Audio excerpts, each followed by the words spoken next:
지난번에 4년 전이더라고요. 4년 전 6월에 왔었는데 기억하세요? 예, 아이고. 그때 자유민주주의와 교회에 대해서 얘기를 했는데 그때 자유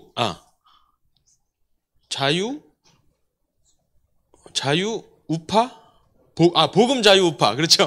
복음 자유 우파 포럼이었는데 그때 참 이름을 놀랍게 지셨구나라고 생각을 했어요. 왜냐하면 자유 그리고 우파 그리고 복음 요 세 개가 다 같은 뜻. 우리 기독교적으로 봤을 때는 같은 뜻이거든요. 그래서 참 해안이 있으셨다 이렇게 생각했는데 지금 와 보니까 또 이제 구국 예배예요. 구국 예배. 오늘 또 주제랑 또 맞는 것 같아요. 오늘은 자유민주주의와 교회에서 이제 한 단계 더 나아가서 자유민주주의와 기도입니다. 그래서 구국 예배가 결국에는 이 자유민주주의, 자유공화국이 버티기 위해서 필수 요건이구나라는 생각을 오늘 나누려고 합니다. 그래서 기도로 세워지는 자유민주주의. 그냥 성경과 기독교인들 정도가 아니라 기독교인들의 계속되는 지속되는 기도를 통해서만이 자유민주주의가 보존된다라는 얘기를 하고 싶습니다. 저는 1776 연구소라는 곳을 하고 있는데요. 지난 4년 전에 왔을 때랑 또 이 타이틀이 많이 바뀌었어요. 그때 이제 아마 미국 가서 중간에 잠깐 왔을 때 같은데 그때는 이제 아내를 외조하러 갔잖아요. 아내가 박사과정 공부한다고 해서. 그래서 이제 아이들 보면서 밤에 할 수 있는 게 뭐가 있을까 봤더니 번역이더라고요. 번역. 그래서 아까 10권 넘게라 그러셨는데 10권 아니고 5권 했습니다. 5권. 하나 말씀드리면은 레이건 11이 아마 제가 지난번에 왔을 때 4년 전에 왔을 때 저걸 번역을 다 마치고 이제 인쇄되기 전이었을 거예요. 그래서 저기 나오는 11가지 원칙들을 그때 이제 나눴던 기억이 나고요. 레이건 11 보수주의의 11가지 원칙입니다. 그리고 그 다음에 썼던 것이 이제 크리스찬들 사이에서 이 사회주의, 예수님도 사회주의자였다. 뭐 이런 말도 안 되는 얘기를 막 하길래 예수는 사회주의자였을까라는 책을 찾아서 그걸 번역을 했고요. 그 다음에 사회정의는 성경적 정의인가라고 해서 사회정의라 그러면 이제 뭐 동성애 이런 것도 다 정의라고 하는 거예요. 그래서 그런 것들이 아니다. 성경의 말하는 정의와 세상 사람들이 말하는 정의, 인권 이런 거 다 완전히 상반된다라는 얘기를 정리한 책을 했고요. 또 모든 사회의 기초는 보수다. 이런 아주 어려운 책이었어요. 아주 어려운 철학적인 책인데 우리가 누리고 있는 자유민주주의 이 밑바탕에는 자유보다도 질서가 먼저 있었다. 질서. 기독교적으로 말하면은 창조 질서죠.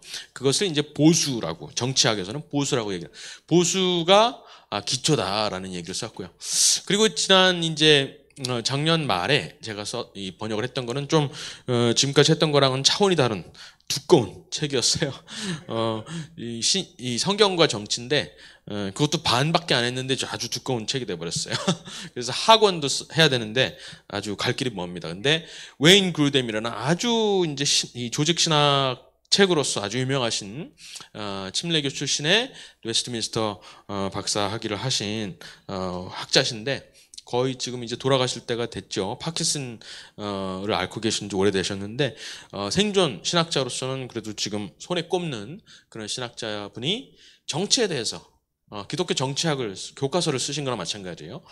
그래서 그게 10년 전에 나왔는데 그게 우리나라에 지금 해당된다라고 생각을 해서 그걸 번역하는 중에 있습니다. 그래서 상권이 지금 나왔고요. 그거를 또 스테반 목사님께서 풀어주신다고 제가 들었습니다. 예. 제 이제 근황을 잠깐 말씀드리면 1776 연구소라 그랬는데 1776 혹시 아시나요? 지난번에 4년 전에 1776이 뭐였죠? 1776 그렇죠. 미국의 독립연도입니다. 그래서 1776 연구소. 그러니까 보수주의를 결국 말하는 건데 보수주의를 다른 용어로 아까도 말씀드렸듯이 복음이라고 할 수도 있고요. 그리고 우파, 자유 이것도 괜찮은데 조금 더 구체적으로 다른 용어가 없을까라고 생각을 했어요. 보수주의는 너무 보수적이다라는 이 사전적 의미에 우리가 매이게 되잖아요. 그래서 부정적인 메시지가 있기 때문에 그럼 구체적으로 역사적으로 어떤 사례를 딱 보수주의적 사건이라고 할 수 있을까라고 했을 때 미국의 독립. 미국의 독립을 제가 찾은 거예요. 그래서 1776 연구소라고 이름을 이번에 한국에 와서 이제 짓고 활동을 하고 있습니다. 그래서 여기서 하는 것은 결국에는 교육이죠. 보수주의 교육인데 이런 말이 있어요.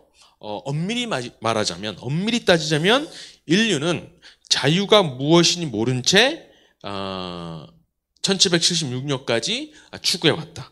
비로소 1776년이 되어서야 자유가 무엇인지 알고 그것을 추구하기 시작했다, 이렇게 말을 해요. 그리고 또 유명한 역사학자 본 랑케라는 사람도 이렇게 말을 했어요.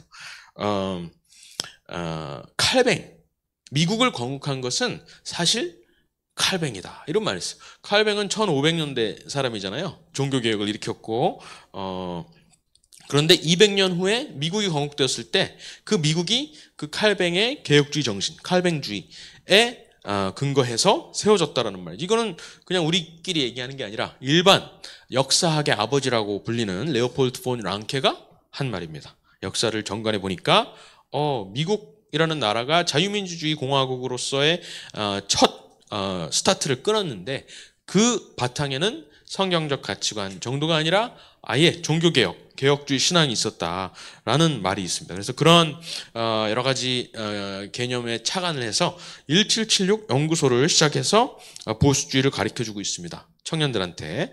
그리고 이 책들 이 번역하는 것도 계속하고요. 그리고 미국의 어떤 오늘 나눌 이야기들 이런 것들을 글로 정리를 해서 이제 문헌을 발간하는 작업을 하고 있고요. 그리고 이제 또 한 가지는 아까 이따가 또 얘기하겠지만은 미국으로 우리 청년들을 또 중고등학생들을 데리고 탐방을 가는 거예요. 견학을 가는 건데 원래는 2026년에 가려고 그랬어요. 왜냐하면은 2026년이 미국에서는 이 1776의 250주년. 세미 퀸, 그죠? 그래서 어마어마한 행사를 해요. 그러니까 바이든이 될지 트럼프가 될지 모르지만 트럼프가 되겠죠 아마 지금 분위기 봐서는. 근데 어마어마한 파티를, 전국적인 파티를 벌이는 거예요. 그다음에 7월이 되면은 뭐 어마어마한 4th of July 7월 4일 날 독립기념일을 뭐 250주년이 좀 특이하거든요. 100주년, 200주년, 그리고 250주년이 굉장히 큰데 그때 맞춰서 한국에서 대규모 이 중고등학생 청년들을 데리고 가서 미국 보수주의를 현장 학습을 시켜야 되겠다, 그런 생각을 한 거예요. 그래서 벌써 3년 뒤잖아요. 그래서 지금부터 준비를 해야 되겠다라고 생각을 했는데 이게 한참 앞당겨져 가지고 당장 올해부터 시작을 하게 됐어요. 그래서 올해 한 타임 가고 내년에도 당연히 가겠죠. 그리고 내후년에 본격적으로 1776 250주년에 가게 됐습니다. 그 얘기가 또 이따가 할게요. 그런 식으로 이제 계속해서 활동을 하고 있습니다. 오늘 이야기하고 싶은 내용은 사실 지난 4년 전에 했던 내용을 잠깐 복습을 하면은 민주주의의 꽃을 우리가 선거라 그러잖아요. 얼마 전에 선거를 했었는데 그 이유 그때 말씀드렸는데 4년 전에 선거를 왜 민주주의의 꽃이라고 부를까요? 혹시 알아요? 그렇죠. 국민의 권리를 행사하는 거죠. 그리고 꽃이라고 하는 것은 이제 약간 축제, 민주주의의 결과물이라는 거죠. 그죠? 민주주의의 결과로서 이거는 우리가 모두가 누리는 결과, 꽃으로서 열매다라고 이제 해서 선거를 민주주의의 꽃이라고 부르는데 그 말인즉슨 선거를 민주주의의 꽃이라고 부르는 이유는 선거는 민주주의의 뿌리가 될 수 없다라는 말도 돼요. 그죠? 민주주의의 뿌리가 아니에요. 선거는 단지 그 민주주의의 결과물일 뿐이지 민주주의의 근원이가 되거나 민주주의의 줄기도 되지 못해요. 단지 그 열매일 뿐이에요. 그러니까 다수결로 이제 투표하는 거잖아요. 다수결의 결정이잖아요. 근데 51명이 100명을 위해서 결정한다 그래서 그게 진리가 되는 게 아니죠. 그죠? 그것은 그냥 열매일 뿐이죠. 51명이 선택하는 것도 잘못된 선택일 수도 있어요. 잘못된 선택일 수도 있어요. 투표가 진리를 결정하는 게 결코 아니죠. 그래서 민주주의를 제대로 하려면은 이 선거만 자꾸 잘하는 게 아니라 그 근본에 돼 있는 민주주의의 뿌리가 무엇인지를 우리가 알고 그 줄기가 무엇인지를 알아서 그걸 보존한 상태에서 모두가 제대로 투표를 해야 이게 민주주의가 건강한 거잖아요. 그래서 민주주의가 뿌리가 바로 잡히지 않는 상태에서는 선거를 아무리 해도 소용없다. 해봐야 부정선거 내지는 뭐 하여간 잘못된 사람들을 뽑는 거예요. 뿌리가 제대로 돼야 되고 줄기가 제대로 서야 된다라는 얘기를 하는 겁니다. 그때도 이제 말씀드렸지만은 민주주의의 뿌리는 결국 성경에 있어요. 왜냐하면은 자유민주주의 공화국의 원칙들이 전부 다 성경에서 나왔는데 구체적으로 말하자면은 다 신명기, 출애굽기, 특히 모세오경에서 많이 나왔어요. 실제로. 그래서 그런 내용들을 우리가 알고 있어야 민주주의를 살아가는 데 있어서 그냥 세상에서 뭐 여러 가지 철학자들이 만든 민주주의 제도구나 이렇게 사는 게 아니라 이거 뿌리가 기독교에 있다라는 것을 확실하게 알아야 우리가 민주주의를 보존할 수 있다라는 이야기입니다. 민주주의의 첫 시작, 그러니까 첫 국민 국가의 시작이 사실은 많은 학자들이 얘기하기로는 출애굽 사건이라고 말을 해요. 출애굽 사건. 그건 일반 인문학자들도 마찬가지로 그렇게 생각을 합니다. 그럼 처음으로 노예들을 해방시켜가지고 광야에서 40년 동안 새 나라 건국을 연습한 거잖아요. 그죠? 그렇기 때문에 이제 실제로 그 당시에 자유민주주의 공화국의 원칙들이 예를 들어서 삼권 분립이라든가 대의 민주제, 사람을 뽑아서 통치하는 거 그런 것들이 다 사실 이 광야 40년에서 나왔던 것이거든요. 그래서 그런 걸 하는데 그 목적이 무엇이냐 했을 때 민주주의, 자치라고 할 수 있죠. self government. 자치의 목적이 뭐였느냐라고 했을 때 예배였다라는 거예요. 예배. 내가 너희들의 고통을 내가 너무 안타까워서 내가 너희들을 풀어줄게가 아니었어요. 그죠? 너희들이 3일 거리쯤 나가서 광야에 가서 나에게 예배를 드려야 되겠다. 나에게 제사를 드려야 하겠다라고 해서 Let my people go, 내 백성을 보내라잖아요. 근데 거기서 더 나가서 우리가 하나님을 예배하는 것도 있지만은 하나님도 우리와 함께 거하고 싶으셔서 우리와 내주하고 싶으셔서 우리를 애굽에서 빼내셨다라는 거죠. 그것이 민주주의의 목적이에요. 민주주의의 목적, 자유민주주의의 목적은 결국 우리 인간이 자유롭게 예배함을 통해서 하나님을 찾고 하나님과 그 인류 역사를 같이 이끌어가기 위해서 하나님이 우리에게 민주주의를 주셨다라는 것이죠.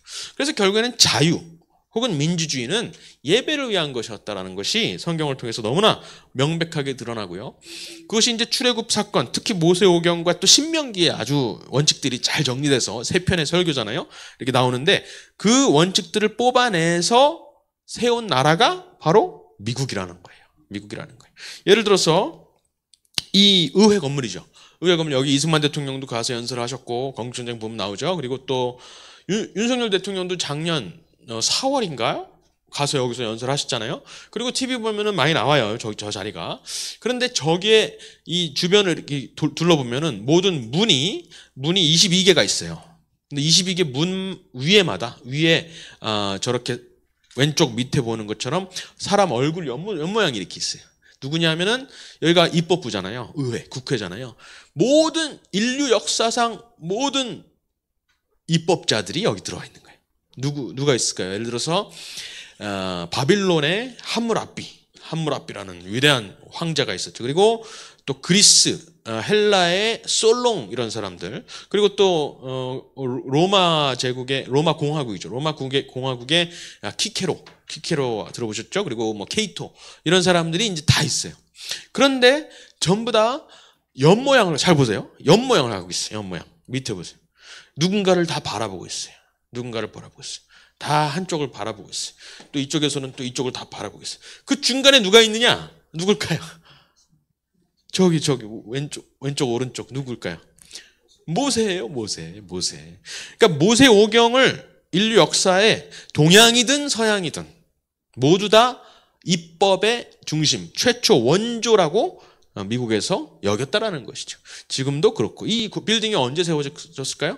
1920년대. 그 얼마 안 됐어요. 100년 전까지만 해도 미국이 지금 많이 타락했지만 미국이 많이 건국된 지 250년 됐고 100년 전까지만 해도 이렇게 다 믿고 있었다는 거죠. 건물에다가 이거 건축물을 지은 사람은 크리스찬도 아니었어요. 그렇지만 일반적으로 인식이 되는 그 문화권에서 사는 그 역사 인식이 우리 뿌리는 당연히 기독교에 있구나. 이 유대 기독교 전통, 특히 출애굽에 있구나라는 것을 그냥 다 자연스럽게 받아들였다는 것이죠. 그런데 지난 100년 동안 이게 다 망가진 거예요. 지금은 저 모세의 얼굴을 내리려는, 지워버리려는 운동도 몇몇 의원들을 통해서 하고 있습니다. 그리고 또 여기는 어디냐? 그 의회, 국회 의사당의 바로 뒤편에 대법원이 있어요. 연방 대법원. 그 대법원의 페디먼트라 그러는데 저 삼각형 골, 거기 가장 중심에 당연히 모세가 이렇게 있죠. 모세가 있고 심지어 십계명을 딱 들고 있어요. 돌판 2개를 들고 있는데 왼쪽에 누굴까요? 동양인처럼 생겼죠. 왼쪽에 공자예요, 공자. 왼쪽에 동양의 입법자를 상징하는 공자를 딱 모셔놓고, 오른쪽에는 서양의 입법자를 상징하는 그리스의 솔롱이라는 유명한 입법자죠. 솔롱을 모셔놓고서는 동서양의 위대한 입법자 딱 중간에다가 모세를 놓은 거예요. 그러니까 이것이 그냥 세속학자들도 다 인정하는 사실이라는 거죠. 자유민주주의 공화국, 법치, 민주주의 공화, 이런 것들이 전부 다 기독교적 뿌리를 가지고 있다는 것을 다 인정하는 사실. 100년 전까지. 이거는 100년도 아니에요. 이거는 1930년대 지어졌으니까 100년도 안 됐어요. 이렇게 인정을 했던 때가. 지금 근데 이걸 지우려고 하는 것이죠. 지난번에 이제 4년 전에 말씀드렸지만은 한 번 더 말씀드리면은 미국의 국장, 미국을 상징하는 하나의 그림이라고 하면은 저 독수리입니다. 독수리가 저기 에어포스 원 대통령실에도 있고 대통령이 타는 비행기도 있고 미국 집회에도 있죠. 그죠? 독수리가. 근데 왜 독수리죠? 지난번에 말씀드린 독수리인 이유? 왜냐하면 독수리는 뭘 상징해요? 아니 구체적으로 독수리는 멀리 보고 그렇죠. 그런 것도 있어요. 저도 모르는 내용인데 그런 것도 있어요. 그런데 구체적으로는 독수리가 바로 출애굽을 상징하기 때문에 그렇습니다. 독수리가. 왜냐하면 성경에 그렇게 나오기 때문에. 출애굽을 상징하는 단 하나의 동물로 묘사를 한 게 있어요. 독수리로 묘사를 하셨어요. 구체적인 예를 들어볼까요? 처음에 1776년 1776 7월 4일 날 뭘 했어요? 독립선언을 했죠. 독립선언을 한 다음에 이제 영국하고 독립을 한 거예요. 새로운 나라를 만들었어. 그때 이 3명의 사람들, 제퍼슨, 존 애덤스, 벤자민 프랭클린, 이 3명의 사람들한테 시켜가지고 그 당시에 56명의 국부들이 너네 셋이 한번 가서 미국의 상징을 그려와. 이렇게 말을 했어요. 그랬을 때 그려온 그림이 이 그림입니다. 독수리가 아니에요. 뭐예요? 완전 대놓고 출애굽을 그려놨어. 위에 불기둥과 구름기둥이 있고 밑에 홍해에 떠밀려가는 애굽 병사들이 있고 건너편에 모세와 히브리 민족이 있는 거예요. 이걸 가져다가 이스라엘의 상징이 아니라 미국, 우리 새로운 나라, 미국의 상징이라고 그려온 거예요. 다들 끄떡끄떡하면서 맞아 이랬다는 거 아닙니까? 근데 지금 왜 독수리 되었을까요? 말씀에 그렇게 돼 있기 때문에 그래요. 출애굽기에 보면은 내가 애굽 사람에게 어떻게 행하였음과 내가 어떻게 독수리 날개로 너희를 업어서 애굽에서 건져왔는지를, 이런 표현이 여러 번 나와요. 이 신명기에도 또 나와요. 너풀거리면서 새끼들을 내 날개에 받아서 너희를 왔다. 구체적으로 출애굽 사건을 유일하게 하나의 동물로 묘사했는데 바로 그것이 독수리였다라는 것이죠. 미국 사람들도 이거를 안 가르쳐주고 있어요. 거의 역사를 지우려고, 교과서는 물론이고 박물관에 가봐도 이 부분만 싹 지워놓은 게 많아요. 그런 것들을 이제 우리가 알고 바로 잡아야 되는데, 놀랍게도 그로부터 150년 전, 그러니까 지금으로부터 400년 전이죠. 1620년에 메이플라워를 타고 처음으로 왔잖아요. 미국 청교도들이 미국 땅에 왔잖아요. 그런데 그때 가지고 왔던 성경이 뭐였을까요? 그때는 킹 제임스가 나오기 전 제네바 성경을 가져왔어요. 제네바 성경. 그런데 놀랍게도 제네바 성경의 표지에 출애굽 모양이 있었어요. 출애굽 모양. 그리고 제네바 성경은 최초의 주석 성경이었어요. 그 옆에 그림도 있고, 그리고 주석이 2만 자 가량의 주석이 여백에 이렇게 빼곡하게 담겨져 있었는데 전부 다 누가 썼냐면은 칼뱅과 그리고 그 제자들, 코버데일이라든가 이런 위팅검, 이런 사람들이 이 주석을 썼는데 그 내용이 전부 다 개혁주의 신앙이 담겨져 있었다는 거예요. 그런데 그 표지에 출애굽을 그려놨었다라는 거죠. 그러니까 미국의 시작에는 그 1620년 초창기나 아니면 건국할 당시 독립하고 건국을 만들면서 헌법을 만들었던 1700년대나 동일하게 출애굽을 계속해서 묵상하면서 공부하면서 거기에서 이 자유, 새 나라의 원칙을 도출시켜가지고 나라를 만들었다는 것이죠. 그래서 그 당시에 우리가 보통 미국 하면은 역사책에서 보면은 철학책이나 이런 거 보면은 미국은 존 로크의 철학에 근거해서 나라를 세웠다 이렇게 가르쳐요. 전부 다 이렇게 가르쳐요. 그리고 아니면은 존 로크 아니면 몬테스큐에 들어보셨어요? 몬테스큐의 프랑스의 유명한 철학자 아니면은 법 철학자인 블랙스톤이라는 사람이 있어요. 이 세 사람이 미국의 어떤 철학적 공화적 틀을 만들었다 이렇게 다들 얘기를 해요. 일반 역사책에 가면 대학에서 그렇게 가르쳐요. 그런데 어떤 학자, 루츠라는 학자가 정말 그런가 하고서는 찾아봤어요. 그러니까 어떻게 찾았냐면 그 당시에 1776년에 독립을 했잖아요. 그럼 그 전 15년, 그리고 그 후 15년, 한 20-30년 동안에 그 당시 미국에서 출판된 모든 문헌들을 조사해봤어요. 15,000건의 문헌들을 전부 다 조사를 해봤더니 역시나 로크가 제일 많이 인용이 된 거예요. 그 다음에 몽테스큐에, 그 다음에 블랙스톤이 제일 많이 인용이 됐어요. 그런데 조금 더 자세히 들여다보니까 정확하게 누가 말을 했는지는 안 나와 있지만은 잘 보니까 어디서 봤던 구절들이 막 있는 거예요. 그래가지고 이거 어디지? 보니까는 신명기 말씀이야. 그리고 다 체크를 해놓은 거예요. 이거 신명기 말씀, 이건 출애굽기 말씀, 이거는 뭐 창세기 말씀. 그런 식으로 체크를 해보니까 로크보다 제일 많이 인용했다고 하는 로크보다 2배 이상 모세오경을 인용했다는 것이죠. 그 당시에 이것은 무슨 설교문도 아니고 그냥 정치문헌이에요. 정치문헌들 15,000건을 조사해보니까 모세를 가장 많이 인용하면서 나라를 건설했다는 것이죠. 성경을 모르는 사람들이 봤을 때는 로크가 제일 많이 인용을 된 건데 성경을 아는 사람들이 보니까 이거는 성경 말씀인데 라고 알아차렸던 거예요. 모세가 가장 많이 인용이 되었대. 2배 이상 됐다는 것이죠. 그리고 또 한 가지 재미있는 사실은 존 로크를 제일 많이 인용했다 그랬잖아요. 근데 존 로크가 썼던 책 중에서도 통치론이라는 책이 있어요. 통치론 2권짜리 조그만 얇은 2권짜리 책인데 그 얇은 2권짜리 책 전체 페이지가 한 400쪽 돼요. 400쪽. 긴 건 아니죠. 근데 그 400쪽에 성경 구절이 몇 개 들어가 있을까요? 121개. 121개. 400쪽짜리 책에 성경 구절이 121개.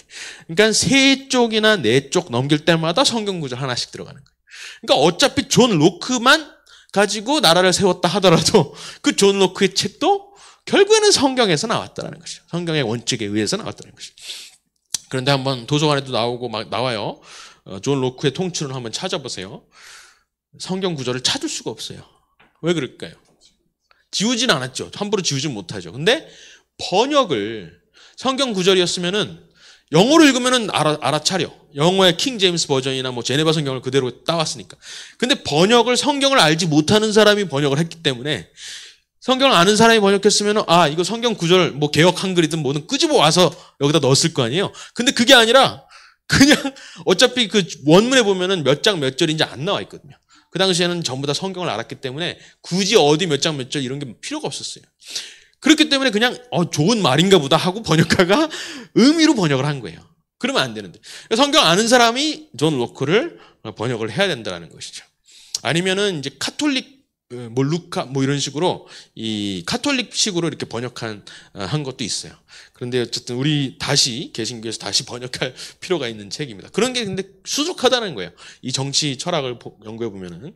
그래서 결국에는 나라를 세우는 데 있어서 이 성경이 정말 중요한 역할을 했고 그 기독교 중에서도 개신교 그러니까 개혁주의 신앙이 결정적인 역할을 했다. 미국을 세운 것은 다름 아닌 칼뱅이다라는 말이 정말 그렇다라는 것이. 그런데 그것에서 멈추지 않는다라는 것이에요. 그냥 고전 모세오경을 아무리 많이 인용했다고 하더라도 그 모세오경을 그냥 인문학적인 책으로 만약에 여겼다면은 그죠? 여겼다면은 이 나라가 제대로 섰을까? 이걸 한번 생각해 보시면 돼요. 그렇지 않았다라는 것이죠. 많은 사람들은 그래 그 당시에 뭐 성경을 많이 읽었어 국부들이 그러한들 그 사람들이 진정한 크리스찬은 아니었어라고 말하는 분들이 많아요. 실제로 그 사람들이 기도했을까? 아니야. 그냥 인문학적인 책으로 성경도 봤을 거야 라고 잘못 해석하는 분들이 많아요. 그런데 그렇지 않다는 것이죠. 이 사람들이 분명히 무릎을 꿇고 우리가 예배드리듯이 무릎을 꿇고 기도하면서 나라를 세웠다라는 그 증거들이 막 발견이 되는 거예요. 우리나라가 이게 지금 1948년 5월 31일입니다. 이 사진을 보면은 첫 국회 재헌의회 세션이잖아요. 이때 뭘로 시작했어요, 우리나라?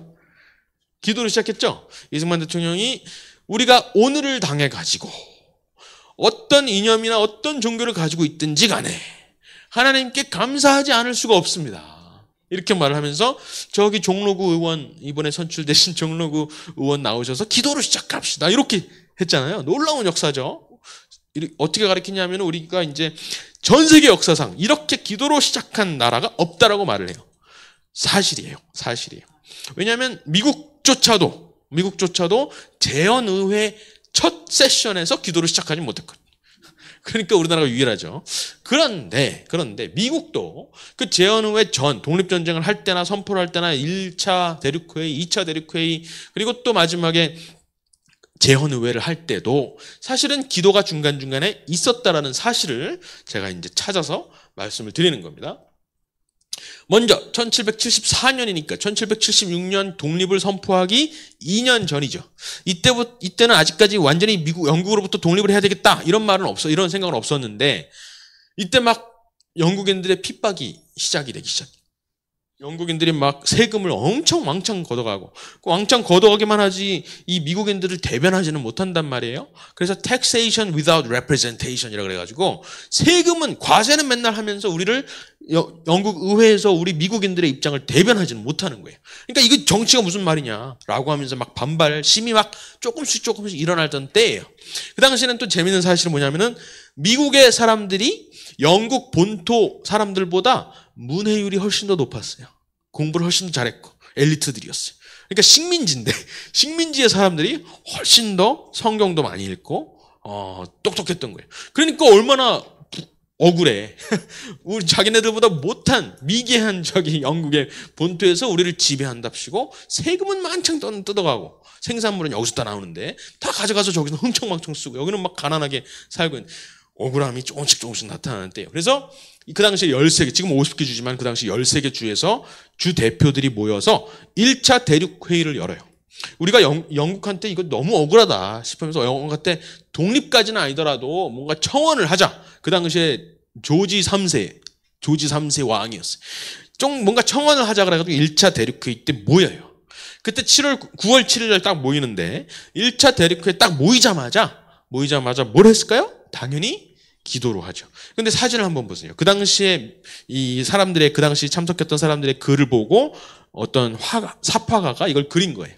전부 다 무릎을 꿇고 경건하게 기도하는 모습을 볼 수가 있어요. 우리가 보통 미국인들 생각하면 뭐 주머니에 손 넣고 눈 뜨고서 막 기도하는 거라고 상상하는데 그렇지 않다는 거죠. 아주 경건하게 우리나라 사람들처럼 무릎을 꿇고 경건하게 기도하는 모습을 있었다라는 것이죠. 또 한 가지 재미있는 사실은 누가 기도를 하느냐였는데 그 당시에 제이콥 두시라는 성공회 목사를 데려다 와요. 근데 성공회가 뭐예요? 성공회가 뭐죠? 영국 국교예요. 영국 국교잖아요. 영국의 국교. 그러니까 국교로부터 탈출해서 미국을 세운 거잖아요. 그런데 영국 국교 목사를 데려다 놓을 수밖에 없었어요. 왜냐하면 13개 주가 전부 다 다른 교단을 가지고 있었거든요.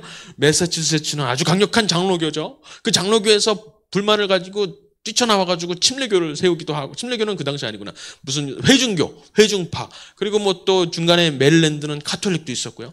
이 교단이 다 달라가지고, 그래, 우리 기도를 시작하자. 근데 어떤 교단 목사를 부를 거야? 이거 가지고 막 서로 싸웠던 것이. 그래가지고, 제일 그냥 무난하게 영국 성공의 목사님을 데려와. 그래야지 또 영국군들이 우리를 경계하지 않고 잘 받아들일 수가 있으니까. 우리 어차피 독립하자는 게 아니라 영국한테 청원하는 거였으니까. 그래서 앵글리칸이라고 그러는데 성공의 목사 신부를 데려다가 대표 기도를 시켜요. 그런데 여기서 또 놀라운 사실. 성령님이 여기서 역사를 하시는 거예요. 성공의 목사는 아실지 모르겠지만 카톨릭하고 아주 비슷해요. 그래서 기도를 즉흥적으로 기도하는 게 없습니다. 그거 이단이라고 생각해요. 가톨릭에서도 그렇죠. 전부 다 기도는 뭐예요? 써 있죠. 리털지라 그래서 기도문이 다 있는 거예요. 그거를 그대로 읽는 것일 뿐이지 시편 말씀이나 아니면은 정말 그 교부들이 적어놓은 아주 위대한 그 구절들을 읽으면서 기도를 하지 즉흥적으로 기도하는 거는 아주 위험한 발상인 거야. 어디 하나님한테 어디 사람의 입으로 함부로 말하는. 그래서 그 당시에 시편 35편을 낭독을 해요. 이 목사님이 기도를 할 때. 그러니까 그것 자체가 기도라고 다 생각을 했어요.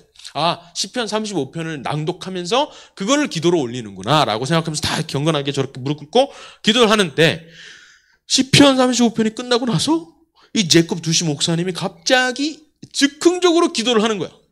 그때 거기에 모였던 많은 교파의 사람들이 깜짝 놀라면서 이게 무슨 일이야? 우리 성공회 목사 신부가 즉흥적으로 기도를 하다니 라고 하면서 그때 깜짝 놀라면서 동시에 성령 충만한 역사가 일어납니다. 그 당시 기록을, 이 시편 35편 나중에 한번 읽어보세요. 읽어보시는데 그 당시에 있었던 존 애덤스, 매사추세츠 주의 대표, 나중에 2대 대통령이 됩니다. 존 애덤스가. 이 사람이 증언하는 거예요. 뭐라 그러냐면은 이때 after this 이 35편을 읽은 다음에 Mr. Dush 갑자기 아무도 기대하지 않았는데 갑자기 struck out with extempore prayer. 즉흥적인 기도를 시작했다. 그때 거기에 있는 모든 사람들의 마음을 뜨겁게 불태우기 시작했다. 이렇게 표현을 하는 거예요. It had an excellent effect upon everybody. 거기에 있는 모든 사람들한테 어마어마한 영향력을 행사하기 시작했다. 돌같이 딱딱한 마음을 녹일 정도의, 여기 써 있어요. 녹일 정도의 강력한 파워가 그 자리에 임했다라고 말을 하는 거예요. 굉장히 경건하고 아주 보수적인 이런 사람들이 지금 거기에 성령이 완전히 충만했다라고 여기서 지금 표현을 하고 있는 겁니다. 놀랍죠? 그 다음에 이렇게 흩어졌어요. 1774년에 모였다가 청원서를 올려요. 그런데 그 청원서 완전히 씹어버리죠. 조지 3세가. 됐어 그러면서 또 과세를 하고 그럽니다. 그래서 1년 뒤에 다시 2차 대륙회의로 모입니다. 이 2차 대륙회의는 잠깐 모이는 게 아니라 7년 동안 모여요. 그러니까 이때는 진짜 독립하는 거야. 이거 더 이상 못 참겠어 하면서 독립을 제대로 하려고 2차 대륙회의를 75년 5월 11일 모이는 겁니다. 그런데 모여가지고 여기에서 바로 1년 후에 독립선언문을 제출하는 거예요. 모여가지고.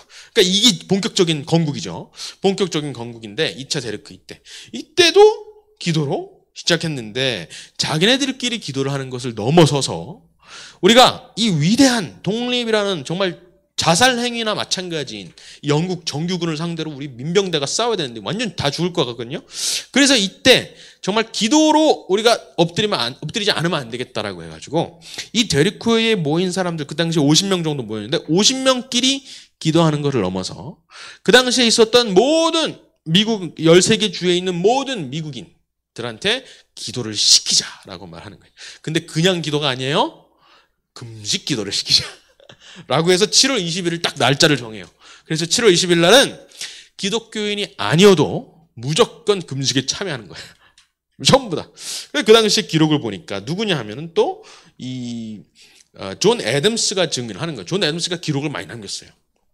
뭐라 그러냐면은 모든 기독교인들 뿐만 아니라 전 미국인이 가게 문을 닫고 7월 20일 날은 전부 다 금식하면서 기도에 참여했더라고요. 놀라운 사실이죠? 놀라운 사실이죠? 그리고 이 이름을 뭐라고 했냐? Public Humiliation, Fasting and Prayer. 그러니까 공개적으로 겸비한 날. 이 역대하 말씀을 그대로 가져온 거예요. 겸비하게 돌이키라라는 그 말씀을 가지고 겸비와 금식과 기도, 간구의 날 이렇게 딱 이름을 정확하게 지는 거죠. 나라를 위해서 이 기도에 참여를 한 다음에야 독립선언문을 발표를 했다라는 것이죠.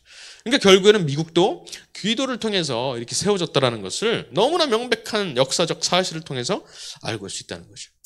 1770년에 그렇게 독립선언을 하고 나서 본격적으로 전쟁이 시작됩니다. 이 독립선언을 했다라는 소문이 금방 아까 제이콥 두시라는 성공의 목사가 기도했다 그랬죠? 아주 성령 충만해가지고 기도했잖아요. 근데 이 제이콥 두시가 성공의 목사잖아요. 그래가지고 13개 주의 대표들이 모여서 이 꿍꿍이를 독립을 도모하고 있다라는 사실을 저기 영국에다가 고발을 해요. 그러니까 배신을 한 거나 마찬가지죠. 그 자리에서는 막 성령 충만해가지고 막 했다가 나가가지고 고발을 하고 미국인들이 막 자기를 치려고 그러니까 영국으로 도망을 가버려요. 어쨌든 그런 식으로 해가지고 금방 그 소문이 퍼지는 거예요. 영국에서 함대를 보냅니다. 13개 함대를, 13개 주니까 13개 함대를 보내서 다 진압을 시켜야 되겠다라고 하면서 전쟁이 시작된 겁니다. 그때 무슨 정규군이 있나요? 순전히 민병대, 그냥 농사 짓다가 호미를 가지고 이렇게 막 바꿔가지고 무기를 만들어가지고 싸우는데, 그 당시에 그나마 미국에서 가장 위대한 사령관, 군인이었던 조지 워싱턴 군인을 이제 미국의 사령관으로 딱 모시고 전투를 시작을 합니다. 그런데 열심히 싸우고 있어요. 한 1년이 지났어요. 그런데 1777년 독립을 선언하고 1년 반이 되어서 12월 달 겨울에 정말 가장 혹독한 상황을 맞게 돼요. 이 포지 계곡, 밸리 포지라는 데인데, 포지 계곡에서 어마어마한 추위에 병사들이 떨면서 죽어나가기 시작하는 거예요. 총에 맞아 죽는 게 아니라 전부 다 얼어 죽는 거예요.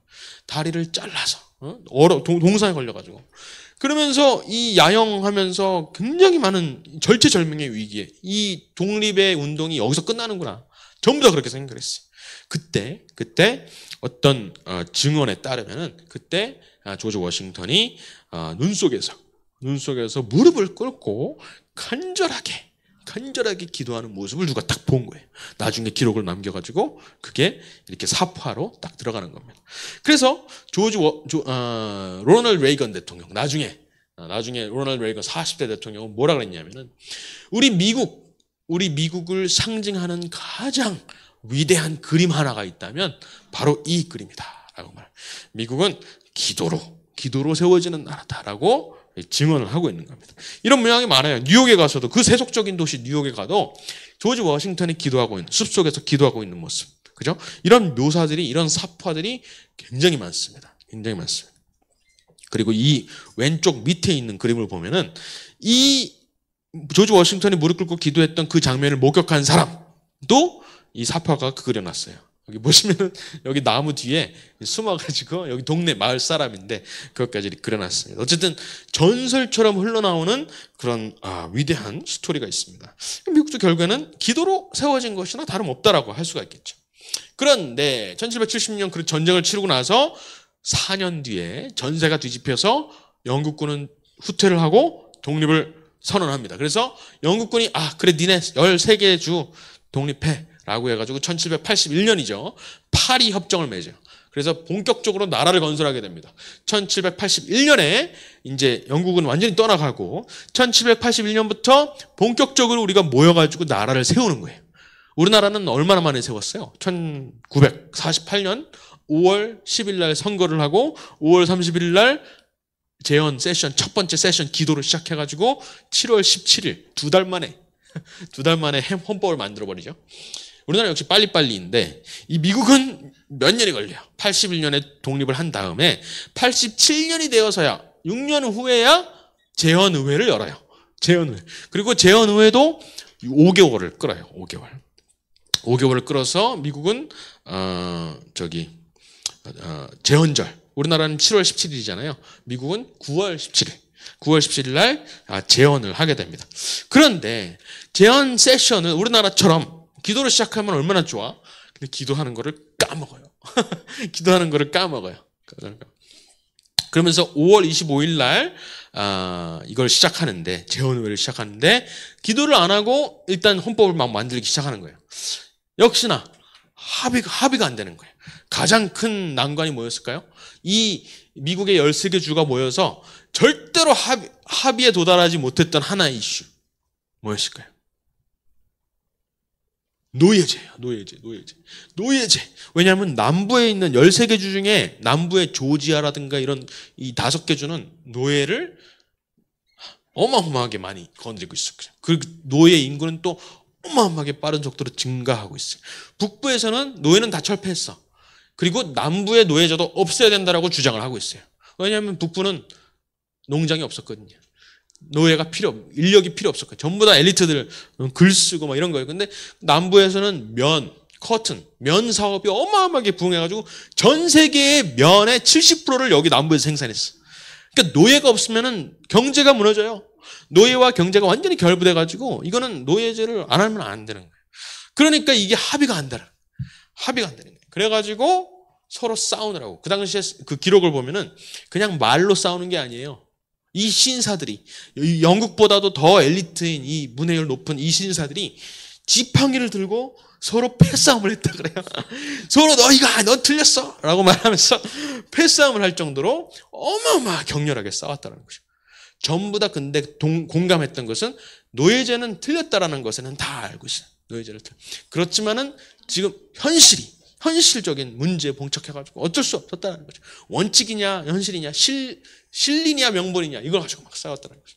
그때 나라가 이렇게 끝나는구나 라고 했을 때 그 당시에 가장 고령 원로였던 벤저민 프랭클린, 여기 왼쪽에 나오는 사진 머리 까지신 분, 벤저민 프랭클린이 나서서 잠깐만 우리가 이 위대한 일을 하고 있는데, 이 위대한 나라의 건국 처음에 시작할 때는 성경 출애굽기 읽으면서 우리가 시작을 했는데, 지금 기도하지 않고 우리가 지금 나라를 만들고 있어. 헌법을 만들고 있어. 재헌의회를 기도하지 않고 시작했다라고 고백을 하는 거예요. 그러면서 뭐라 그러냐면은, 우리가 만약에 아무리 성경적인 원칙을 우리가 끌어다가 나라를 세운다 한들, 만약에 우리가 우리의 행사를 하나님한테 올려드리면서 계속해서 기도하면서 만약에 이 나라를 세우지 않는다면 그것은 바벨탑과 다를 바가 없습니다. 이렇게 분명하게 나와요. 바벨탑과 다를 바가 없습니다. 모든 인간사를 하나님께서 주관하시는데 참새 하나도 하나님의 뜻 없이는 떨어지지가 않고, 여호와께서 집을 짓지 아니하시면은 그 집을 짓는 자의 수고가 다 허사인데 우리가 어떻게 하나님께 기도하는 것을 까먹고 지금 이 재헌 헌법을 만들 수가 있습니까? 라고 하면서 우리 지금이라도 늦었지만 지금이라도, 이게 7월 달이에요. 7월 28일 날 벌써 2달이나 지났어. 재헌의회 시작한 지. 싸우면서 정리가 안 되니까 지금이라도 기도합시다 라고 하면서 그때 기도를 합니다. 그러면서 조금씩 풀리기 시작하는 거예요. 노예제를 어떻게 풀었을까요? 그거는 다음 시간에 왜냐하면 너무 어려워요. 노예 한 명당 투표권을 4분의 3표를 주는 거예요. 그 무슨 말이냐? 다른 사람들은 이렇게 노예를 인간으로 안 봤네. 4분의 3만 줬으니까, 그죠? 가치가, 노예 한 사람의 가치를 1로 본 게 아니라 4분의 3으로 봤으니까, 실제로 그렇잖아요. 근데 여기에는 아주 놀라운 지혜가 있어요. 남부 사람들은 노예들한테 투표권을 주려고 그랬을까요? 안 주려고 그랬을까요? 남부에. 안 줄 것 같죠? 다 근데 주기를 원했고, 북부 사람들은 노예한테 투표권을 주면 안 되라고 그랬어요. 왜 그랬을까요? 노예들은 투표를 할 때 자기 의사로 투표를 할까요? 주인들의 의사로 투표하잖아. 그러니까 주인들, 백인들의 뜻을 이 노예들을 통해서 관철을 하려고 했던 거예요. 그래서 무조건 1표를 줘야 된다. 우리는 노예들의 인권을 존중해라고 하면서 이 한 표를, 북부에서는 얘네들의 꼼수를 알죠. 안 돼! 그 사람들은 스스로 선택하는 것이 아니라 주인들의 뜻을 따를 거 아니야. 안 그러면 너희들이 매질할 거 아니야. 안 돼! 그거 싸우는 거를 막 중재하다가 옆에서 누가 막 계산기를 두드립니다. 계산기는 없었겠지만 하여간 막 계산을 해요. 이 흑인들한테 완전히 한 표를 줄 수는 없고 또 0표를 줄 수도 없으니까 막 계산을 해요. 이 정도면 되겠다 해가지고 4분의 3표를 주는 겁니다. 놀라운 타협이에요. 정말 위대한 타협인데 그걸로 헌법을 제정할 수가 있었고, 그 헌법 전체를 보면은 노예제 문제에 대해서 단 한마디도 언급을 안 해요. 언급을 하는 순간 13개 주가 깨지기 때문에. 그러니까 타협을 한 거죠. 그렇지만은 그 중간중간에다가 노예제를 결국에는 폐지해야 된다는 그거를 심겨놔요. 그것을 다 잊어버리고 있다가 나중에 누가? 링컨이 그것을 발견해서 노예를 해방시키는 겁니다. 그러니까 이게 진짜 놀라운, 정말 기적이 아니고서는 해석할 수 없는 사건들이 막 일어납니다. 전부 다 기도를 통해서 일어났다는 것이죠. 그래서 1787년 헌법이 만들어지고 1789년 조지 워싱턴 사령관이 1대 대통령으로 부임을 합니다. 1대 대통령이 되자마자 했던 게 뭘까요? 기도의 날을 시작하는 거예요. 기도의 날. 2개의 기도의 날이 있었어요. 첫 번째는 감사 기도의 날, 11월에 지금의 추수감사절이죠. Thanksgiving. 그리고 4월 달, 3월, 4월, 5월 막 이때 왔다 갔다 했는데 어쨌든 봄에 간구의 날을 합니다. 그냥 기도의 날이 아니라 아까 말했듯이 public humiliation, fasting and prayer. 공적인 겸비의 날, 금식의 날, 기도의 날을 시작을 하는 거예요. 그래서 조지 워싱턴 때와 2대 대통령 아까 말했던 존 애덤스 이 전체 12년 동안에는 매년 11월과 4월에 기도의 날을 선포하는 거예요. 하나는 감사, 하나는 간구, 금식. 이거를 매년 선포했더라는 거예요. 그 전통이 제퍼슨 대통령이 돼가지고 끊겨요. 제퍼슨 대통령은 약간 좀 날라리였거든요. 크리스찬이긴 크리스찬이었는데 약간 좀 이렇게 신앙심이 깊진 않았어. 그래서 끊겼는데 그것이 누가 다시 부활시키냐 하면은 아까 말했듯이 링컨 대통령이 남북 전쟁 중에 도저히 이 나라가 망할 것 같거든요. 이 나라가 망할 것 같아요. 남북으로 다시 쪼개져가지고 그 처음에 헌법을 만들 때 해결했어야 되는 그 노예제를 해결하지 못하고 그냥 짓다 보니까는 망했구나라고 할 때 기도를 합니다. 전부 기도를 선포해요. 그래가지고 우리가 알고 있기로는 추수감사절을 처음으로 선포한 사람이 링컨으로 우리가 알고 있는데 그 당시에 땡스기브라는 말은 안 썼지만은 조지 워싱턴도 감사하는 날을 제정을 했다는 그 전통을 살려가지고 링컨이 땡스기빙을 하고 4월 달에 금식기도의 날을 선포를 하는 거예요. 전쟁 중에 매해 그걸 하니까 결국에는 노예를 해방시키고 남북 전쟁도 쪼개지지 않고 이 연합을 지키면서 남북 전쟁을 끝낼 수가 있었던 것이죠. 그래서 그 전통이 계속해서 지금까지 이어져 오는데 중간에 20세기에 들어서서 이 기도의 날 전통이 또 끊겨요. 기도의 날 전통이 끊겨요. 그래가지고 이 미국이라는 나라가 20세기 중반 정도에 돼가지고 어마어마한 난관에 하나 봉착하게 되는데 외교적으로, 국제 정치적으로 그 난관이 뭐였을까요? 남북전쟁과 거의 버금가는 그 정도는 아니지만 그 정도 되는 어마어마한 이 난관에 봉착해요. 20세기 딱 중반에. 우리나라랑 관련이 있어요. 뭐죠? 6.25 전쟁. 한국전쟁에서 도저히 끝나질 않은 거야. 그러니까 그 당시에 메가더 장군은 막 북한에 만주에다가 핵폭탄 터뜨리자 그러고 그래가지고 막 트루먼이 자르잖아요. 그러면 큰일 난다고. 3차 세계대전이 일어난다 그러고 그래가지고 결국 다시 38선에다가 근방에 와가지고 휴전선에서 2년 동안 싸우는데 끝나질 않는 거예요. 그래가지고 트루먼 대통령의 임기 끝나고 아이젠 대통령이 뭐를 공약으로 내세워요? 한국전쟁 끝내겠다. 이 공약으로 나올 정도로 이게 어마어마한 이 미국으로서는 상당히 난감한 그런 싸움이었던 거예요. 이길래니 전쟁이 일어나고 더 큰 전쟁이 일어나고 그냥 거기다 멈출래니 지는 것 같고 그래가지고 여론전이 안 좋아지고 그때 트루먼 대통령이 기도의 날을 다시 부활시키는 거예요. 링컨이 일으켰던 그 기도의 날이 지금 전통이 또 끊겨가지고 또 흐지부지해졌는데 다시 기도의 날을 부활시키자. 이 제안을 누가 해요? 빌리 그레햄이 제안을 하는 거죠.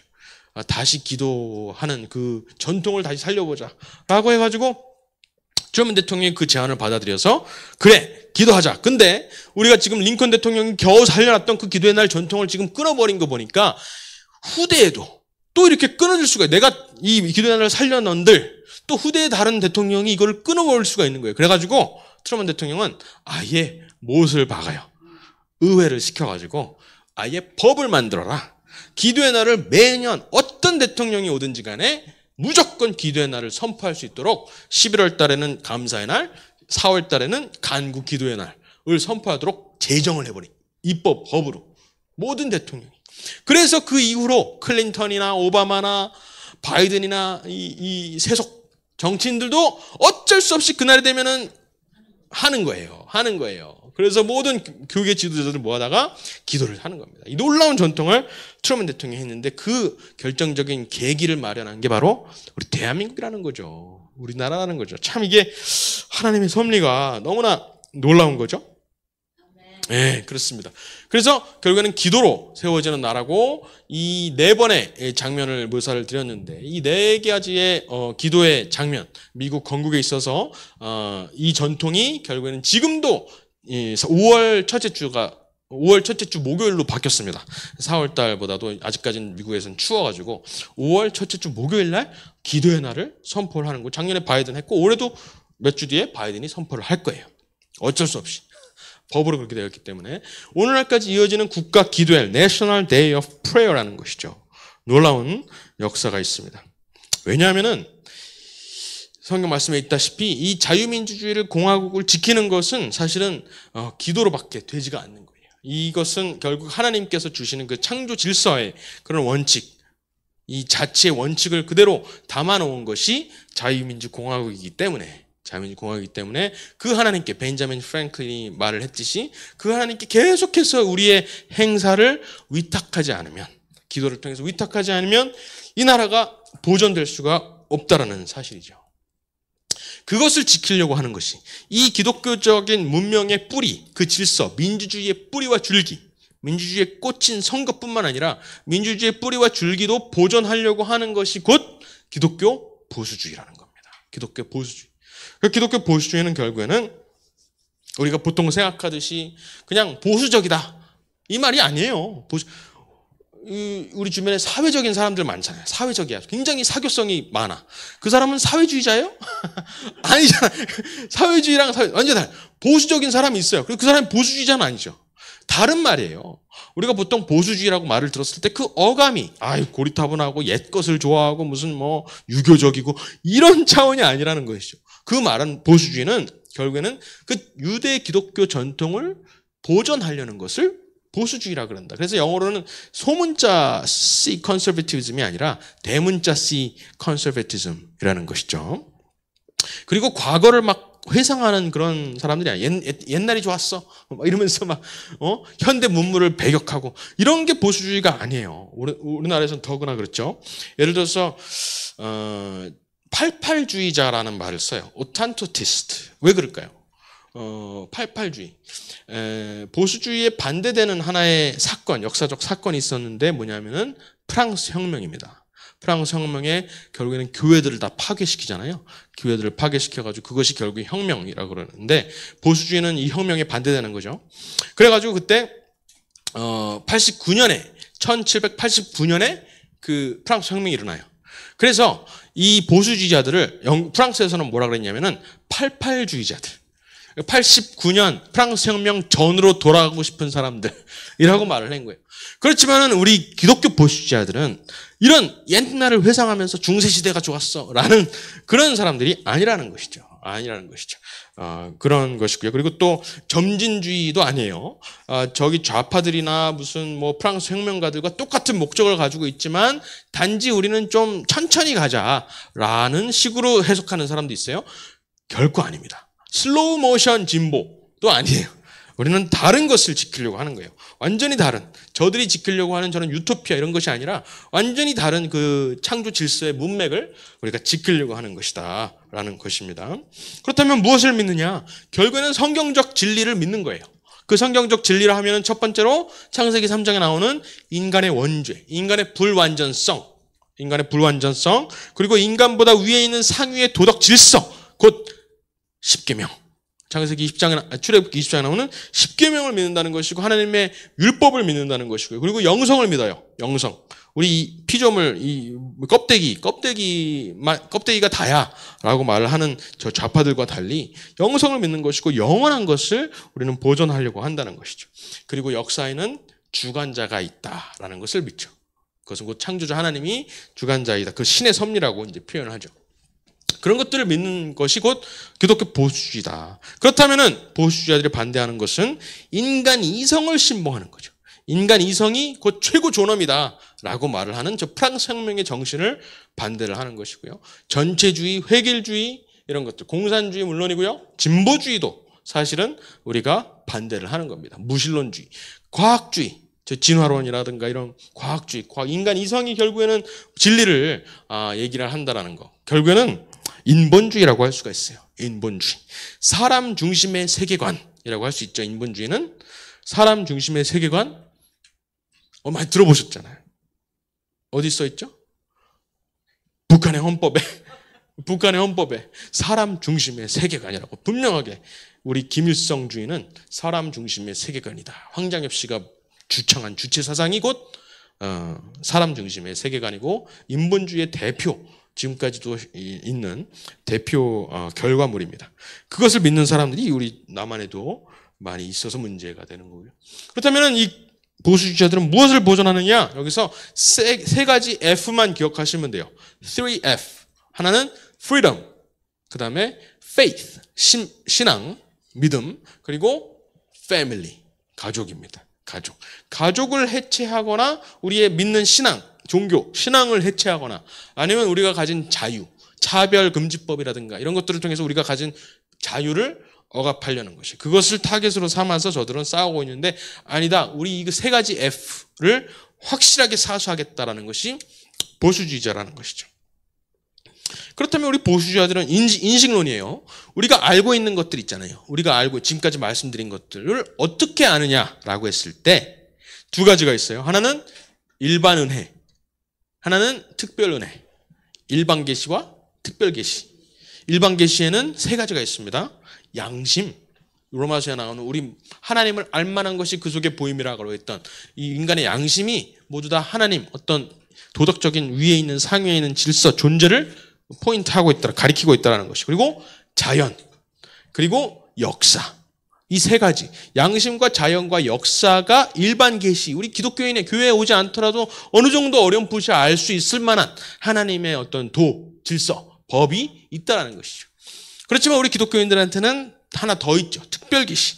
바로 성경을 통해서, 이 성경을 통해서, 특히 모세오경을 통해서 미국을 건국한 것처럼, 그죠? 우리한테는 그 특별 계시가 분명하게 명시되어 있는 그런 원칙들이 있는 것이. 그렇지만 이것은 저 바깥 사람들한테도 적용이 될 뿐더러 저 바깥 사람들한테는 이 성경에 가르치는 진리들을 다 양심에 어느 정도는 어렴풋이라도 심겨놨더라는 것이죠. 그것이 이제 일반 계시라고 할 수가 있습니다. 그래서 이것은 보편적인 것이다라고 우리가 말할 수가 있는 것입니다. 우리가 누리는 자유민주주의 공화국은 우리 크리스찬들만을 위한 것이네라고 생각할 필요는 없다는 거예요. 일반인들한테도 우리 크리스찬들이 세워나가고 우리가 기도해야 겨우겨우 간신히 유지되는 것이 자유민주주의 공화국인데, 그 자유민주주의 공화국 안에는 비기독교인들도 방탕한 삶을 살지만은 어쨌든 그들도 혜택을 누리도록 우리가 이 환경을 제공해야 된다는 것이죠. 그래야 그들도 여기 들어올 자유를 누릴 거 아니에요. 그것이 참 놀라운 하나님의 이 복음의 비밀이다라는 것입니다. 그래서 이 보수주의라는 것을 여러 방법으로, 여러 방식으로 표현을 할 수가 있어요. 이 많은 사람들이 했는데 생략을 하고요. 제가 가장 좋아하는 정의, 보수주의를 단 한마디로 정의를 한다면 저는 여기에서 세 번째 줄, 주제 파악이라고 생각을 해요. 주제 파악. 인간의 위치를 확실하게 아는 거예요. 하나님 밑에, 하나님 아래에 있다라는 인간의 주제를 파악하는 것이 곧 보수주의다. 그것은 감사이고 또 겸손한 우리의 태도를 말을 한다라는 것이죠. 그리고 아까도 말씀드렸지만은 복음과 사실 별반 다를 바 없는 이야기입니다. 서울신학대 박명수 교수님이 그런 말씀하셨어요. 보수주의에 대해서 막 그 말씀을 드리니까 그거는 복음주의랑 똑같은데 이렇게 말씀하시더라고요. 그리고 또 이승만 대통령이 한성감옥에서 쓰셨던 독립정신도 보수주의라고 할 수가 있어요. 왜냐하면 그 독립정신이 누구에 대한 독립이에요? 청나라로부터의 독립이에요? 일본으로부터의 독립이에요? 둘 다 아니에요. 말미로 갈수록 이 독립은 하나님 앞에서 홀로 선다라는 뜻의 독립이에요. 왜냐하면 모든 사람이 하나님 앞에, 하나님 밑에 있음을 알아야만 모든 사람들이 아무도 보지 않을 때 착한 일을 하고 아무도 보지 않을 때 악한 일을 하지 않는다. 그래서 예수교가 바로 잡혔을 때 정치가 바로 잡힌다. 이 원리를 깨달으신 거잖아요. 그러니까 결국 하나님 앞에서의 독립을 말을 했던 그 독립정신은, 그것이 곧 보수주의라고 할 수가 있고요. 그리고 이제 보수주의를 1776의 정신이라고 표현을 할 수가 있습니다. 그래서 1776 연구소를 이제 만든 것이고요. 성경에서도 성경 전체가 사실은 보수주의에 대한 원칙들을 얘기를 하고 있지만은 저는 이 신명기 32장 말씀을 좋아해요. 옛날을 기억하라. 역대의 연대를 생각하라. 내 아버지에게 물으라. 그가 내게 설명할 것이요. 내 어른들에게 물으라. 그들이 내게 말하리로다. 이렇게 말을 했습니다. 그리고 또 제가 좋아하는 사람 중에 체스터턴이라는 사람이 있어요. G.K. 체스터턴, 유명한. C.S. 루이스는 다 아시죠? C.S. 루이스가 스승으로 삼았던 인문학자죠. 철학자이기도 하고 카톨릭인데 체스터튼. 이 사람 뭐라 하냐면은 죽은 자들의 민주주의다 이렇게 말했어요. 우리가 누리는 자유민주주의, 이 보수주의는 죽은 자들의 민주주의다. 이 말은 뭐냐면은 죽은 자들의 목소리에 귀를 기울여서 그들의 의견을 청취해서 나라를 다스리는 것이다. 이렇게 말하는 거죠. 그러니까 선대들, 조상들의 그들의 뜻을 반영해서 지금 투표하라는 거예요. 지금 우리 마음대로 지금 우리가 살고 있는 우리나라 지금의 상황을 가지고 투표하는 게 아니라 역사 속에서 어떤 것들을 가르쳐주고 있는지를 잘 참고해서 투표를 하는 거죠. 죽은 자들의 목소리, 죽은 자들의 민주주의라고 이렇게 표현했는데 그것도 참 기가 막힌 표현인 것 같습니다. 생략을 하고요. 보수주의가 빠질 수 있는 몇 가지 함정을 말씀드리면은 이 자유를 강조하다 보니까 자유면 다 돼. 자유지상주의 이런 데 빠질 수가 있어요. 그래서 방종과 자유를 구분하지 못할 수가 있어요. 자유와 방종. 그러면 안 된다. 그리고 무조건 옛 것이 좋다라는 어떤 오탄토티스트, 팔팔주의자들 그것과도 우리는 다르고요. 그리고 이제 민족 이런 것들을 강조하다가 국가 우월주의, 이 한민족 백두혈통 이런 데 빠질 수가 있어요. 이 보수주의자들이. 그런 것들도 우리가 경계를 해야 됩니다. 이 보수주의의 철학을 가장 잘 묘사한 것이 독립선언문이에요. 미국의 독립선언문. 인간사의 한 과정에서 자연의 법과 자연의 하나님의 법칙에 따라서 마땅한 독립을 필요로 할 때는 이렇게 시작을 합니다. 그리고 우리는 다음의 것을 자명한 진리로 여긴다. 자명한 self-evident라는 말은 로마서 2장에서 그대로 따온 표현입니다. 하나님을 알만한 것, 그 자명한 거기서 따왔고요. 모든 사람은 동등하게 창조되었고 창세기 1장 27절 하나님의 형상대로 창조되었고 남자와 여자로 창조되었다. 이 말이 들어가 있는 것이고 창조주로부터 특정한 양도할 수 없는 권리를 부여받았는데 그 권리 중에는 생명과 자유와 소유가 있다. 여기 행복의 추구라고 되어 있는데 사실은 소유를 말하는 거예요. 이 생명과 자유와 소유 이 개념들은 어디서 나왔냐면은 존 로크 아까 말했던 존 로크에서 나왔는데 아까도 말씀드렸듯이 존 로크의 네 쪽마다 성경 한 구절이 들어있는 아주 성경적 원칙에 충실한 그런 책이었다는 것이고요. 그 권리를 지키기 위해서 나라가 존재한다는 거예요. 우리나라는 뭐예요? 우리나라 정치인들은 뭐라고 생각해요? 반대로 생각하죠. 정치인들이 있으니까, 국가가 있으니까 너희들이 사는 거지. 요람에서 무덤까지 내가 보살펴 줄게. 나를 뽑아줘. 그러면 이게 완전히 거꾸로 되는 거죠. 그 권리 이미 나라가 있기도 전에 나라가 언제 생겨요? 나라가 첫 번째 인류 최초의 정부 창세기 11장 바벨탑이잖아요. 그 전에 나라라고 할 수 있는 그런 개념이라면은 사실은 9장에 노아 언약에서 무지개를 해주시면 노아 언약에 있을 수 있어요. 그보다 전에 하나님이 권리를 주셨잖아요. 그죠? 창세기 2장에서 결혼 제도라든가, 그죠? 1장에서 권리, 이런 것들을 이미 다 주셨고, 그것을 보존하기 위해서 창세기 9장에, 생명을 보존하기 위해서 사실은 창세기 9장 5절이죠. 거기에 정부를 수립해야 된다. 사법부가 있어야 된다라는 말씀을 하신 거고, 이제 그 원리에 따라서 잘못 가다 보니까는 이제 바벨탑을 짓기도 하는 것인데, 어쨌든, 나라보다 먼저 인간의 권리가 있는 것인데, 요즘 우리 잘못된 정치인들은 국가가 곧 인권을 준다고 잘못 생각을 하는 것이죠. 그런 것을 우리가 탈피해야 된다라는 것입니다. 이 보수주의 정치 철학을 이 실제 정치에다가 시도를 하신 분이 실패했지만 도입을 시도하신 분이 우리가 잘 아는 아브라함 카이퍼입니다. 아브라함 카이퍼가 프린스턴에 가가지고 이 정치 원칙들을 쫙 강연을 해요. 이 강의가 바로 칼뱅주의 강연이라는 거예요. 1898년입니다. 1898년. 그로부터 10년 뒤에 이승만 대통령이 그 신학 프린스턴에 오는 것이고, 거기에서 이 칼뱅주의를 그대로 접수해서 나중에 30년 뒤에 한국에다가 이것을 뿌리내리는 것이죠. 그런데 이 아브라함 카이퍼가 네덜란드에서 당을 하나 창당을 했어요. 이 칼뱅주의 정신에 입각해서 당을 하나 창당했는데 당 이름이 뭐냐면은 반혁명당이에요. 안티-레볼루션, 반혁명당. 여기서 말하는 혁명은 프랑스 혁명. 아까 말씀드렸죠. 프랑스 혁명은 교회를 대체하려는 것이. 그건 잘못됐다라 해서 반혁명당을 말했어요. 그런데 이 사람이 쓴 정치 강령의 첫 번째 장에 보면은 안티-레볼루션 당인데 우리의 정당의 기치는, 기독교적인 어떤 정당의 기치는 반혁명당인데 이것을 안티가 아니라 프로 땡땡땡이라고 한다면 뭐가 될 수 있겠느냐? 우리는 무엇을 위하느냐? 이 혁명에 반대하는 거는 맞겠는데 무엇을 과연 우리는 위하느냐라고 했을 때 아브라함 칼퍼는 뭐라 그러냐면은 크리스천 히스토리라고 합니다. 크리스천 히스토리. 우리는 기독교 역사당이다. 이렇게 말을 하는 거예요. 그 말은 설명을 하는데 하나님의 구속 섭리, 하나님의 구속 역사, 구속사죠. 구속사를 인정하고 하나님의 주권 되심을 인정하고 거기에 이 정당이 우리 정치와 또 사회와 문화와 모든 영역에서 그 구속사에 적극적으로 하나님과 동참하는 이것을 곧 우리 정당의 기치로 삼는다라는 놀라운 얘기를 하는 것이죠. 그래서 반혁명당인데 그것은 곧 친기독교 역사, 섭리라고 할 수 있어요. 섭리. 하나님의 섭리당이라고도 할 수가 있습니다. 그래서 이것이 곧 기독교 보수주의인데요. 그냥 보수주의라고도 할 수가 있죠. 근데 우리나라에서 보수주의라 그러면은 이제 유교 보수주의라고 오해를 하는 경우가 있어서 기독교 보수주의라고 말을 합시다. 그러니까 기독교 보수주의 운동을 이제 한국에서 청년들이 일으키고 있다라는 것입니다. 지금 엠킴이라고 아시는지 모르겠어요. 저기 유튜버, 유명한 유튜버인데 엠킴이라는 분이 작년에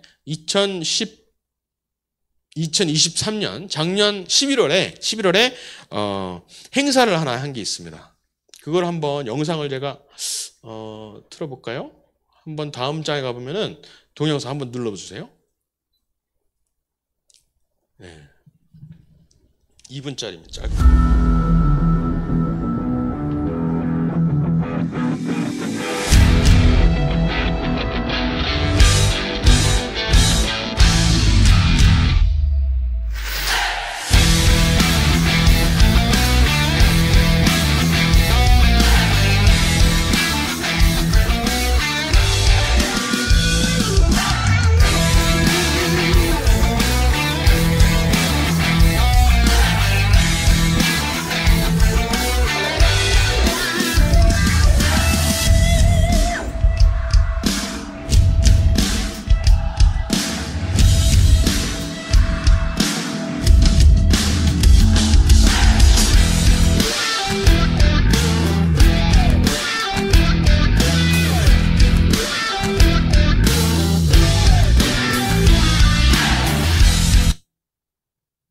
여기까지 볼까요?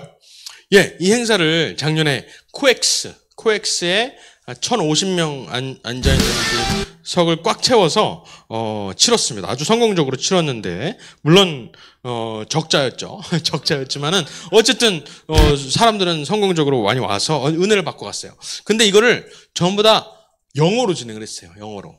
그래서 그 당시에 모였던 사람들이 아니 왜 한국에서 왜 영어로 다 해? 심지어 한국 강사인데 영어로 번역을 해. 통역을 해. 아니 왜 이래? 라고 생각을 했는데 이 대회를 이끌었던 김민아, 엠킴 대표의 생각이 있었던 것이 이것을 가지고 미국에 가서 소개를 하고 싶었던 거예요. 대한민국에 이 기독교 보수주의를 추구하는 젊은 청년들이 이렇게 많다. 요거를 보여주고 싶었던 거예요. 그래가지고 실제로 이 사진을 찍어다가 유튜브로도 막 상영을 했지만은 미국에 가서 미국의 정계에 소문을 퍼뜨리기 시작했어요. 그래가지고 그 당시에는 1차에는 사실은 우리가 잘 모르는 우리 보수주의자들은 알지만은 일반 사람들이 모르는 사람들이 많이 와서 강연을 했어요. 미국 사람들이. 그렇지만은 올해 8월 23일, 24일 날 이제 또 빌드업 코리아 2차 대회가 열립니다. 그때는 여러분들이 깜짝 놀랄 만한 우리 특히 11월 달에 당선이 될 가능성이 높은 트럼프 대통령의 아주 최측근이 지금 올 것으로 그 약속이 되어 있는 상태입니다. 어쨌든 그래서 이 기독교 보수주의가 지금 대한민국에 지금 안착을 하고 있는 그러한 단계라는 것이고요. 이것을 그냥 그때 행사로만 하는 것이 너무나 아까워서 저희가 결국에는 사람을 키워야 되잖아요. 사람을 키워야 되기 때문에 매달 지난주에 첫 세미나를 열었어요. 140명 되는 4월 20일이죠. 4월 20일에 140명 되는 홀을 누가 또 제공을 해주셔가지고 거기에서 이 한번 매달 4월, 5월, 6월, 7월, 8월이 되기 전까지 매달 세미나를 한번 열어보자. 이게 과연 모일까라고 걱정을 많이 했어요. 140명 모일 수 있을까? 한번 행사하는 거는 1000명 뭐 여러 교회 끌어다가 이렇게 할 수 있다고 작년에도 했고. 근데 매달 140명씩 꾸준히 모이면서 막 거기서 훈련하고 공부하고 이거 과연 될까? 라고 생각을 했어요. 그리고 그냥 뭐 무료로 모이는 것도 아니고 다 유료로 한번 해봤어요. 그랬는데 반나절이 안 돼서 매진됐어요. 140석이. 140. 그러면서 유료로 청년들이 전부 다 돈을 내고 여기 와서 이것을 듣겠다라는 것이죠. 그래서 성공적으로 지난주에 열었고, 더 나아가서 5월, 6월, 7월 계속 해야 되는데 140명이 적다라는 거예요. 너무 적다. 그래가지고 300명 정도 되는 홀을 지금 또 구하고 있습니다. 그래서 그것도 이제 역사를 이렇게 써나갈 것이고, 그리고 그래서 청년들이 상당히 갈급해하고 있다는 것이. 이 나라가 지금 이상한 범죄자들이 막 뽑히고 하는 거 보고서는 다들 놀래고 있는데 이게 도대체 어떻게 된 건가. 중간에 이제 허리라고 할 수 있는 이 40~50대는 뭐 어쩔 수 없다고 쳐요. 그런데 이 20대들은 지금 깜짝깜짝 놀라면서 이게 어떻게 된 거냐, 그냥 아유 눈 감고 그냥 모른 척 할까? 아니면은 이거 신경을 쓰기 시작하면은 진짜 제대로 처음부터 뿌리를 다듬지 않으면은, 민주주의의 뿌리와 민주주의의 줄기를 제대로 파악하지 않으면 정신 못 차리는 거예요. 그래서 결국에는 이 기독교 보수주의에 대한 갈급함이 굉장히 지금 고조되어 있다라는 것을 확인을 할 수가 있었습니다. 그래서 여기에서 더 나아가서 견미단이라는 프로그램을 만들어서 이 여기에서 모인 이 훈련된 청년들을 데리고 미국으로 견학을 가는 거예요. 원래는 2026년에 250주년 때 데려가려고 그랬는데 사람들이 모이고 있었고 너무나 갈급해가지고 제발 좀 뭐 좀 가르쳐달라고 하는 바람에 사람들을 모집을 하기 시작했어요. 왜 견미단일까요? 미국을 견학하는 건데, 견미단 역사책에서 들어보셨죠? 옛날에 보빙사 모르세요? 옛날에 고종이 민영익, 자기 조카 민영익을 단장으로 내세워서 12명의 조선 양반들을 미국으로 보내요. 미국에서는 한국으로 후트 공사를 파견하고 보냅니다. 답신으로 이렇게 보냈는데 보빙사라 그러기도 했고 견미단이라고 그러기도 했어요. 견미단. 미국을 견학하고 오라 그래가지고. 근데 견미단이 그 당시에 아주 허리가 꼿꼿한 이 양반들이었잖아요. 그래서 다들 갓을 쓰고 이 양반 옷을 입고서는 선배들처럼 딱 미국을 횡단을 하는 거예요. 저기 샌프란시스코에 배를 타고 내려가지고 거기서 기차를 타고 시카고 갔다가 시카고에서 볼티모어 이렇게 오는 겁니다.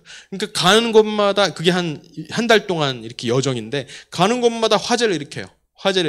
난리가 난 거예요. 도대체 우리가 중국 사람들은 많이 봤고 일본 사람들도 많이 봤는데 저 사람들은 뭐냐라고 하면서 그 당시에 실제 그 지역 신문을 보면은 막 놀래는, 저 복장은 뭐냐, 저 머리는 뭐냐 이러면서 막 했다는 것이에요. 그런데 볼티모어를 지나갈 때 누가 그들을 보고 저 나라에는 과연 복음이 들어갔을까를 생각한 사람이 있었다는 거예요. 누굴까요? 존 가우처 선교사님이에요. 바로 조선 선교의 아버지라고 불리는 존 가우처 선교사님, 감리교 선교사님이 그들을 보고 저들은 누구냐? 저곳에는 복음이 들어갔을까? 이 선교의 마음을 품고 그들을 찾아가서 말을 걸어요. 민영익은 뭐 의사소통이 되나요? 2명의 통역을 썼어요. 한 명은 중국말을 하고 한 명은 일본말로 번역을 해가지고 영어로 겨우 번역을 하는 거예요. 그래서 너희들 어디서 왔느냐라고 했을 때 우리는 조선에서 왔습니다. 초선에서 왔습니다. 이때 한번 충격을 받죠. 초선에서 왔다고? 초선? 선택받은 사람들이라고? 초선? 그때 충격을 받고, 그 다음에 너 머리에 쓰고 있는 그거는 뭐냐? 라고 했을 때 가십니다. 머리에 하나님을 이고 있어? 이건 이제 제가 만든 조크입니다. 어쨌든 실제 그랬을지 모르지만은 어쨌든 이런 것을 보면서 준비된 나라구나 라고 하면서 저 땅에 복음을 전해야 되겠다라고 하면서, 이 사람은 원래 일본 선교사 출신이에요. 일본 선교사 존 가우처 목사님이 안식년으로 잠깐 볼티모어에 와 있었는데 이 조선 땅을 위해서 모금을 시작합니다. 그 당시로서는 굉장히 큰, 1883년이에요. 굉장히 큰 돈이 2,000불을 모아요. 교회에서. 조선 들어보지도 못한 나라를 위해서 부를 모은 거예요. 이 전부를 가지고 감리교 본부에 찾아가니까 감리교 본부에서는 안 된다는 거예요. 조선은 아직 안 열렸어. 조선에 옛날에 선교사들 한 번 몇 번 갔다가 다 죽었어.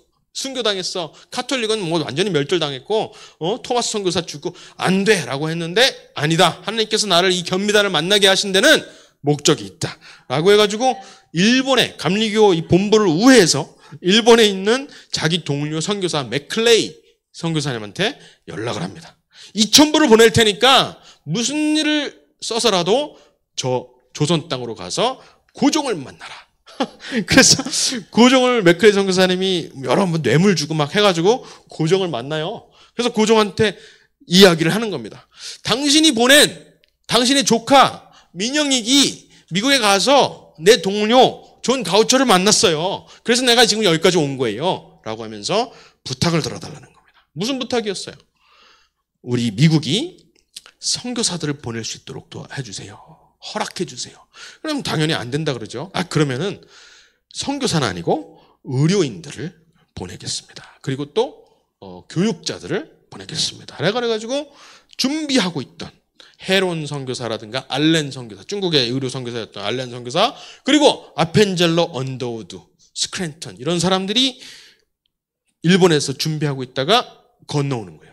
1884년부터 조선 선교의 역사가 시작되는 겁니다. 그때부터 정말 엘리트 중에 엘리트 선교사들이 많았잖아요. 근데 그 선교사들 중에서도 정말 엘리트이면서도 아주 보수주의 신학관을 가지신 분들만 이 한국 땅으로, 조선 땅으로 들어오기 시작하는 거예요. 이런 역사를 봤을 때 대한민국을 하나님이 선택하셨구나 이런 확신이 정말 든다는 거죠. 그래서 그런 견미단 다시 한번 재현해보자. 지금 140년이 지났죠.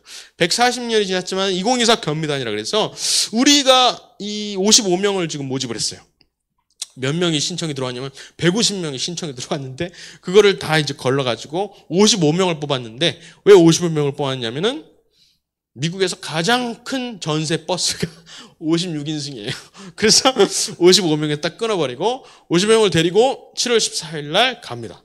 그래서 미국의 사람들을 만나고 미국의 보수주의를 공부하고 또 이승만 대통령이 독립 외교했던 그런 흔적들 하와이부터 시작해서 이런 것들을 쭉 검토를 하고 이 사람들을 키우는 것도 있지만은 우리를 보고 옛날에 존 가우처 목사님이 견미단을 보고 조선의 선교를 시작했던 것처럼 우리를 보고 미국의 보수주의자들이 특히 또 우리가 트럼프 쪽의 진영들 11월 달에 대통령이 될 그쪽의 사람들을 또 만나게 될 기회가 많을 텐데 그런 것들을 통해서 조선 선교, 그때 140년 전에는 조선 선교지만은 지금은 북한 통일, 복음 통일의 길을 한번 열어보자라는 생각으로 견미단을 준비를 하고 있습니다.